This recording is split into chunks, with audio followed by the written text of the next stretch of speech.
question. Is there any link between Suratul Rum and Zulqarnain? Suratul Rum and Zulqarnain. And Zulqarnain, that's the part of the lecture I left out. There is two victories of Rum. Min qabl or min ba'd. The first one occurred in the lifetime of Nabi Muhammad alayhi salatu wasalam. The next one is coming. I assume that it will be the victory in the Great War which is coming. Yeah.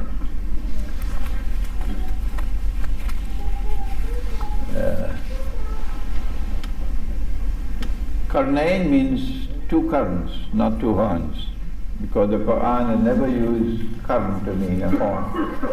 The Quran always used qarn to mean when you send your clothes to the laundry, they put these tags on it here.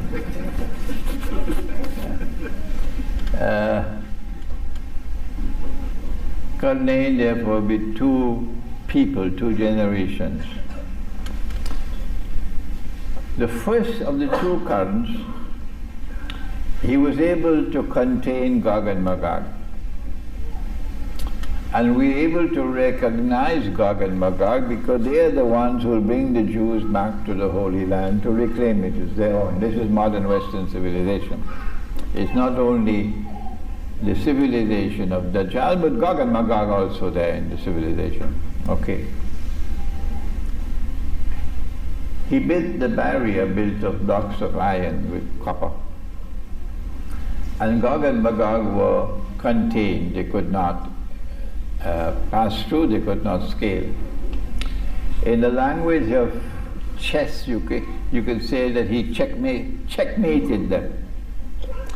But there is a second current to come. Zulqarnain possesses faith in Allah, and that faith rests on the foundations of truth. He has power, and his power rests on the foundations of faith and of truth. This is long before the Ummah of Nabi Muhammad ﷺ came into being. Okay? He manifested that power in the region of the Black Sea, because the Quran calls it Aynun Hamiyah. Aynun Hamiyah. In the region of the Black Sea, therefore, the second time around, the first evidence you will come across, the first evidence of the second current will be in the Black Sea area. Crimea controls the Black Sea. Whoever controls Crimea controls the Black Sea. We are now living in that second current, where a people have been blessed by Allah with power. That's modern Russia.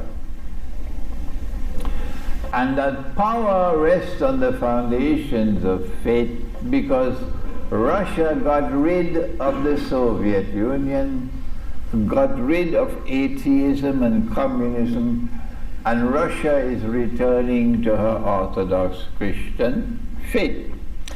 The Salafi is very angry because of that, because he hates Russia. So let the Salafi go his way and leave us alone.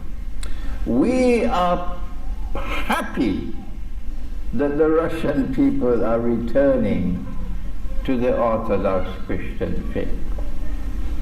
And we are happy to see that Russia now has that power that they could not do in Syria what they did in Libya. Russia blocked them, and they lost the war in Syria. They're still licking their wounds up to this day. because Russia defeated them in Syria. They are angry that they cannot attack Venezuela. No. In the 200 years before this, they would have sent their troops into Venezuela already, the way they send their troops in Grenada, they send their troops in Iraq and so on. But they cannot attack Venezuela because Russia is blocking them. So Russia now has power. And that power rests on the foundations of faith. So when in 2014, was it 14? Russia recovered Crimea, I said it's time for Imran to celebrate. Those who hated Russia because they hate the Orthodox Christians, they're crying, let them cry. But I celebrated when Russia recovered Crimea. And they could do what they want. They cannot dislodge Crimea from Russia anymore. Russia is a nuclear power. Once Russia controls Crimea, Russia controls the whole of the Black Sea. So now for those who can think, power has now returned to the region of the Black Sea. And this power rests on the foundations of faith. So there's a second checkmate coming up.